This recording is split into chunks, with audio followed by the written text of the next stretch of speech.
विद्यार्थ्यांनो सप्र नमस्कार. Daily current affair YouTube चॅनलमध्ये सर्वप्रथम मी आपणा सर्वांचे स्वागत करतो. आजच्या व्हिडिओमध्ये आपल्याला 23 मार्च पर्यंतचे महत्त्वपूर्ण चालू घडामोडी प्रश्न बघायचे आहेत. व्हिडिओ काळजीपूर्वक बघा. तसंच व्हिडिओच्या शेवटी तुमच्यासाठी एक होमवर्क देखील आहे. व्हिडिओला सुरुवात करूया. सर्वात पहिला प्रश्न आहे, हिंदी भाषेसाठी साहित्य अकादमी पुरस्कार 2025 कोणाला देण्यात आला? तर यांचं जे योग्य उत्तर आहे ते आहे ऑप्शन बी, ममता कालिया यांना हा पुरस्कार देण्यात आला आहे. लक्षात घ्या, साहित्य अकादमी पुरस्कार 2025 जाहीर केला. हा पुरस्कार भारतातील 24 भारतीय भाषांमध्ये लिहिलेल्या उत्कृष्ट पुस्तकांना दिला जातो. यावेळी निवडलेल्या साहित्य प्रकारांमध्ये 8 कविता, 4 कादंबऱ्या, 6 कथा, 2 निबंध, 2 संस्मरण, 1 आत्मचरित्र आणि 1 समीक्षा असा समावेश आहे. हिंदी भाषेसाठी हा पुरस्कार ममता कालिया यांना त्यांच्या जीते जी इलाहाबाद या पुस्तकासाठी देण्यात येईल. इंग्रजी भाषेसाठी हा पुरस्कार नवते सरना यांना त्यांच्या क्रिम्सन स्प्रिंग या कादंबरीसाठी देण्यात आला. हा कार्यक्रम 31 मार्च 2026 रोजी नवी दिल्ली येथे होणार आहे आणि या पुरस्कार समारंभात हा पुरस्कार दिला जाईल. काही भाषांमधील विजेते बघूयात. भाषा, पुस्तक आणि प्रकार आणि लेखक. आसामी कहा खेलर साधू कादंबरी देवव्रत दास. बंगालीसाठी श्रेष्ठ कविता प्रसून बंदोपाध्याय. यानंतर बोडो हुद्री लामा ख्यासे गाथान म्हणजे कादंबरी सैसुलू ब्रह्मा. डोगरी ठाकूर सत्संग कविता दोहे खजूर सिंह ठाकूर. गुजराती भद्रकळी कविता योगेश वैद. हिंदी जितेजी इलाहाबाद संस्मरण ममता कालिया. साहित्य अकादमी पुरस्काराबद्दल अधिकची माहिती. हा पुरस्कार कादंबरी, लघुकथा, कविता, निबंध आणि नाटक अशा विविध प्रकारांमध्ये दिला जातो. प्रथम पुरस्कार 1955 मध्ये दिला गेला. प्रदान करणारी संस्था जी आहे ती आहे साहित्य अकादमी. एकूण भाषा आहे 24. संविधानाच्या 8व्या अनुसूचीतील 22 भाषा प्लस इंग्रजी आणि राजस्थानी अशी एकूण 24 भाषांसाठी हा पुरस्कार दिला जातो. पुरस्कार रक्कम आहे 1 लाख रुपये आणि मंत्रालय जे आहे ते आहे संस्कृती मंत्रालय. पुढील प्रश्न, initiative of the year award अलीकडे कोणत्या देशाच्या सेंट्रल बँकला देण्यात आला? तर लक्षात घ्या, हा जो initiative of the year award आहे तो रिझर्व्ह बँक ऑफ इंडियाला देण्यात आला आहे. लक्षात घ्या, अशी बँक जी काहीतरी नाविन्यपूर्ण गोष्टी करते त्याला हा अवॉर्ड दिला जातो. रिझर्व्ह बँक ऑफ इंडियाला हा पुरस्कार देण्यात आला आहे. हा पुरस्कार सेंट्रल बँकिंग लंडन यांकडून देण्यात आला. आरबीआयला हा पुरस्कार .bank.in डोमेन सुरू केल्याबद्दल देण्यात आला आहे. भारत हा जगातील पहिला देश बनला ज्याने आपला बँकिंग प्रणालीसाठी सुरक्षित आणि स्वतंत्र इंटरनेट डोमेन अनिवार्य केले आहे. आता सर्व लायसन्सधारक बँकांच्या वेबसाईट या डोमेनवर असतील, त्यामुळे फेक वेबसाईटद्वारे होणारे फसवणूक प्रकार कमी होतील. यामुळे ग्राहकांचा बँकिंग प्रणालीवर विश्वास वाढेल आणि डिजिटल व्यवहार अधिक सुरक्षित होतील.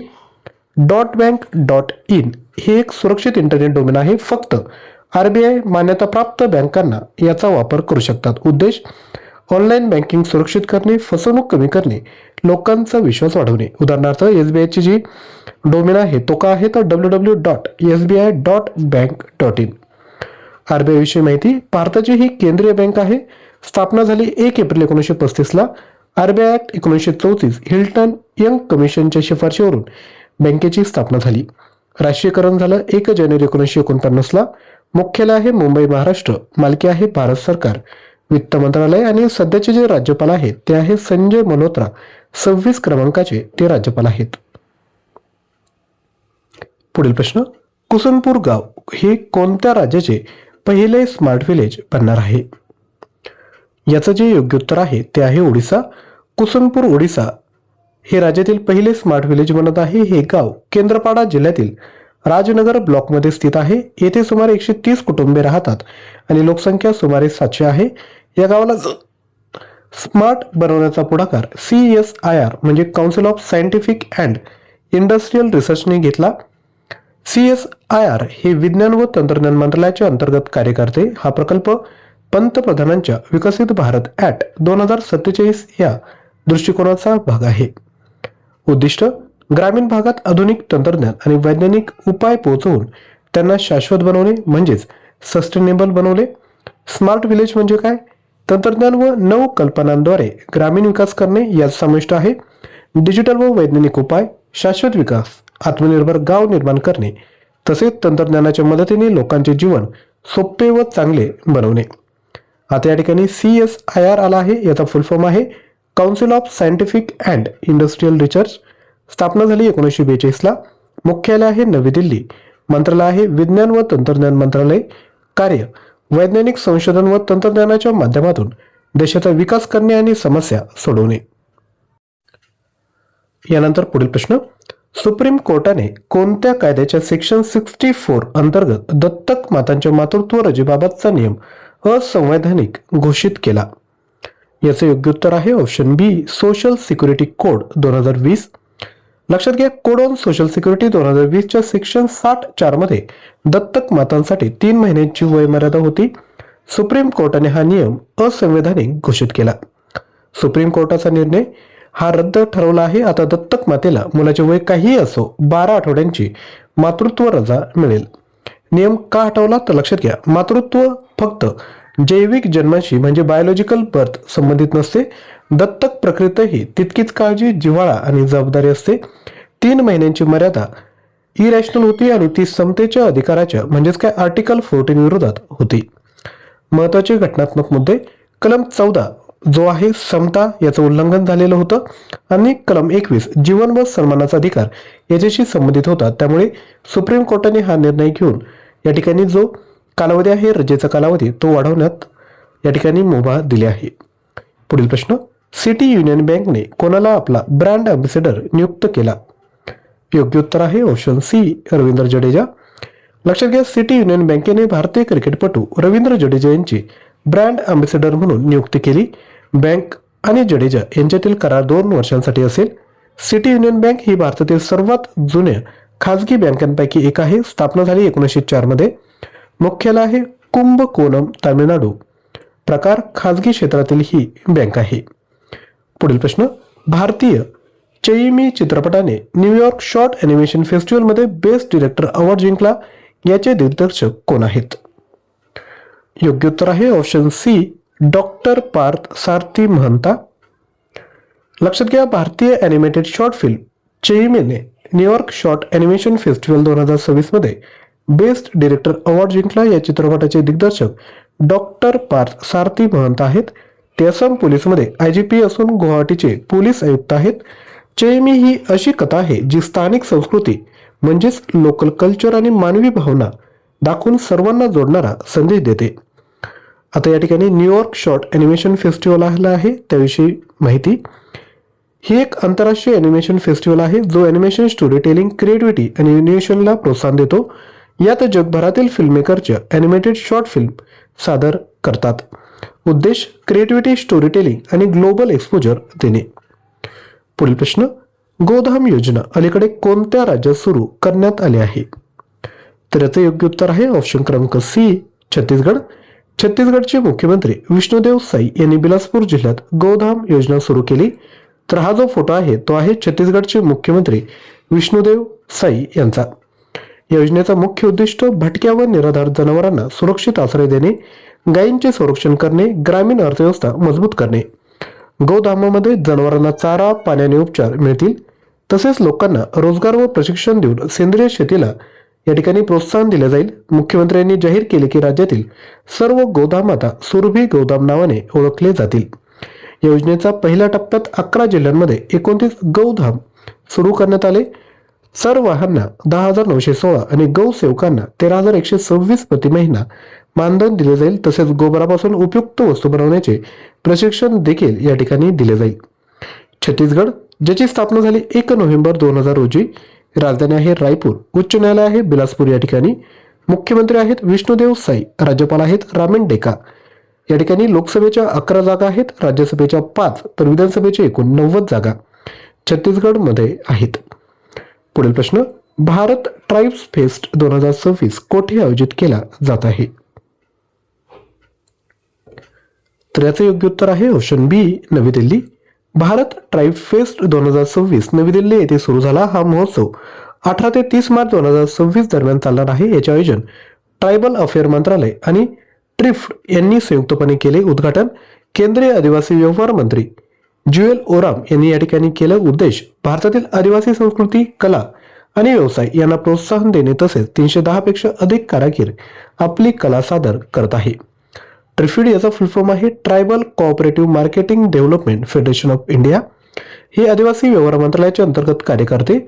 आदिवासी उत्पादनांचे प्रोत्साहन करते. उद्देश आदिवासी समाजाच्या उत्पादनांना बाजारपेठ उपलब्ध करून देणे, त्यांचे उत्पन्न आणि जीवनमान वाढवणे.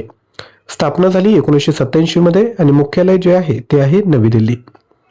पुढील प्रश्न, नवरोज कोणत्या धर्माचा नववर्ष म्हणून साजरा केला जातो? तर याचं योग्य उत्तर आहे ऑप्शन बी, पारशी धर्म, झोरोएस्ट्रियन. लक्षात घ्या, नवरोज हा पारशी झोरोस्ट्रियन धर्माचा नववर्ष म्हणून साजरा केला जातो. 2026 मध्ये हा 20 मार्च रोजी साजरा केला जाईल. हा मुख्यतः निसर्ग प्रेमाचा उत्सव आहे. हा इराणी कॅलेंडरच्या पहिल्या महिन्याचा पहिला दिवस आहे. ग्रेगोरियन कॅलेंडरनुसार हा साधारणतः 19 ते 22 मार्च दरम्यान साजरा केला जातो. इतिहास, नवरोजचा इतिहास प्राचीन फारस यांच्याशी संबंधित आहे. हा सण सुमारे 3000 वर्षांपासून साजरा केला जात आहे. तो झोरोएस्ट्रियन धर्मातून उद्भवला, जो प्राचीन फारसचा प्रमुख धर्म होता. दिल्ली सल्तनतचा शासक बलबन यांनी भारतात हा सण साजरे करण्याची सुरुवात केली, परंतु मुघल सम्राट औरंगजेब यांनी आपल्या कारकिर्दीत हा उत्सव बंद केला होता. भारतातील इतर नववर्ष सण जे आहेत त्यावर एक नजर टाकूयात. बैसाखी पंजाब पीक कापणीचा सण आणि शीख नववर्ष.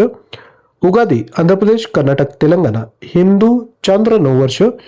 गुढीपाडवा महाराष्ट्र मराठी नववर्ष. विशू केरळ मल्याळम नववर्ष. यानंतर पोईला बोईशाख पश्चिम बंगाल बंगाली नववर्ष. यानंतर पुथांडू तामिळनाडू तामिळ नववर्ष.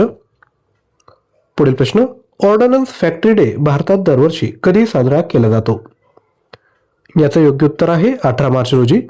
भारतात दरवर्षी 18 मार्च रोजी ऑर्डनन्स फॅक्टरीज डे साजरा केला जातो. हा दिवस ऑर्डनन्स फॅक्टरी बोर्डच्या संरक्षण क्षेत्रातील महत्त्वाच्या भूमिकेसाठी साजरा केला जातो. हा दिवस ऑर्डिनन्स फॅक्टरी बोर्ड द्वारे साजरा केला जातो, जो संरक्षण मंत्रालयाच्या अंतर्गत कार्यरत आहे. हा दिवस प्रथम 18 मार्च 1801 रोजी साजरा करण्यात आला, कारण त्या दिवशी कोलकाता येथे भारतातील पहिली ऑर्डिनन्स फॅक्टरी स्थापन झाली. स्थापना 1979 ला झाली. कार्य भारतातील संरक्षण उत्पादन व्यवस्थापन करणे. भारतात एकूण 41 ऑर्डिनन्स फॅक्टरी आहेत. या संरक्षण मंत्रालयाच्या उत्पादन विभागाच्या अंतर्गत कार्य करतात. तर आता कालच्या व्हिडिओतील जे प्रश्न होते त्यावर एक नजर टाकूयात. 60वा ज्ञानपीठ पुरस्कार 2025 कोणाला प्रदान केला जाणार आहे? जर तुम्हाला मॉक सराव करायचा असेल तर जेवढेही 10 प्रश्न आपण बघणार आहोत कालच्या व्हिडिओतील हे प्रश्न, जर तुम्ही कालचा व्हिडिओ बघितलाय आणि प्रश्नांचं उत्तर जर तुम्हाला आठवतंय तर नक्की खाली कमेंट करा. 1चं ABC यापैकी जे असेल ते तुम्ही खाली टाईप करायचंय. राईट आन्सर आहे ऑप्शन बी, आर वैरामुथू. पुढील प्रश्न, चापचारकूट हा कोणत्या भारतीय राज्याचा प्रमुख सांस्कृतिक उत्सव आहे? उत्तर आहे ऑप्शन बी, मिझोराम. पुढील प्रश्न, जागतिक परिधान कपडे ब्रँड युनिक्लोने भारतासाठी आपला नवीन ब्रँड अँबॅसेडर म्हणून कोणाची नियुक्ती केली? जसप्रीत बुमरा. अलीकडेच उद्घाटन करण्यात आलेला लोअर कोपिली जलविद्युत प्रकल्प कोणत्या राज्यात आहे? उत्तर आहे ऑप्शन बी, आसाम. कर्नाटक संगीत क्षेत्रात दिला जाणारा संगीता कलानिधी पुरस्कार 2026 कोणाला दिला जाणार आहे? उत्तर आहे ऑप्शन बी, जयंती कुमारेश.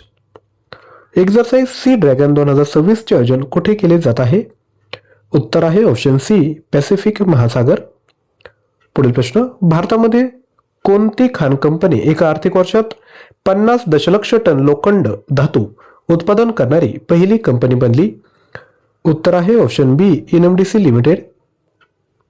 पुढील प्रश्न, झूलॉजिकल सर्व्हे ऑफ इंडियाने मेघामलाई वन्यजीव अभयारण्यात केलेल्या सर्वेक्षणादरम्यान नवीन प्रजाती शोधल्या आहेत. मेघामलाई वन्यजीव अभयारण्य कोणत्या राज्यात आहे? उत्तर आहे ऑप्शन सी, तामिळनाडू, ज्याची कॅपिटल आहे चेन्नई. भारतामध्ये ज्ञान भारत मिशन अंतर्गत पांडुलिपी वर्षासाठी राष्ट्रव्यापी सर्वेक्षण सुरू करण्यात आले. ज्ञान भारत मिशन कधी सुरू करण्यात आलेलं आहे? याचे योग्य उत्तर आहे 2025. पुढील प्रश्न, महाराष्ट्र विधानसभेने फ्रीडम ऑफ रिलिजन बिल 2026 मंजूर केले.